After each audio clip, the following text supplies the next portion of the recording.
ভারতে এমন একটা রহস্যময় দরজা আছে যেটা আজ পর্যন্ত কেউ খোলার সাহস করেনি। ভাবতে পারো, ভারতে এমন একটা মন্দির আছে যেখানে লুকিয়ে আছে লাখ কোটি টাকার ধন সম্পদ। হ্যাঁ, এই মন্দিরটি হলো কেরালায় অবস্থিত পদ্মনাভ স্বামী টেম্পল। 2011 সালে সুপ্রিম কোর্টের নির্দেশে মন্দিরের কয়েকটি গোপন ভল্ট খোলা হয়। ভেতরে যা পাওয়া যায় তা দেখে সবাই অবাক হয়ে যায়। সোনার মুকুট, হীরা রত্ন, সোনার মূর্তি আর হাজার হাজার পুরনো সোনার কয়েন।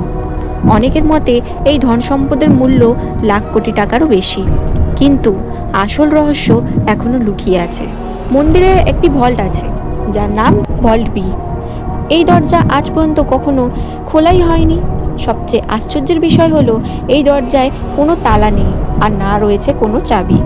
দরজা শুধু খোদাই করা আছে বড় আকৃতির দুটি সাপের চিহ্ন। অনেকে বিশ্বাস করেন এই দরজা নাকি প্রাচীন মন্ত্র দিয়ে বন্ধ করা হয়েছে। লোককথা অনুযায়ী যদি কেউ জোর করে এই দরজা খোলার চেষ্টা করে তাহলে বড় কোনো বিপদ ঘটতে পারে। এই কারণেই আজ পর্যন্ত ভল্ট বি খোলার সাহস কেউ করেনি। অনেকের মুখে শোনা গেছে দরজার আশেপাশে গেলে নাকি শঙ্খের আওয়াজ আর সমুদ্রের ঢেউয়ের আওয়াজ পাওয়া যায়। ব্রিটিশ আমলে ব্রিটিশরা যখন দরজা ভাঙার চেষ্টা করে তখন অনেকগুলো কোবরার দল তাদের আক্রমণ করে। এই কারণেই আজ পর্যন্ত কেউ এই দরজা খোলার সাহস করে উঠতে পারেনি। তাই আজও পদ্মনাভ স্বামী টেম্পল পৃথিবীর সবচেয়ে রহস্যময় মন্দিরগুলোর মধ্যে একটি। তোমরা কি মনে করো এই দরজা খোলা উচিত?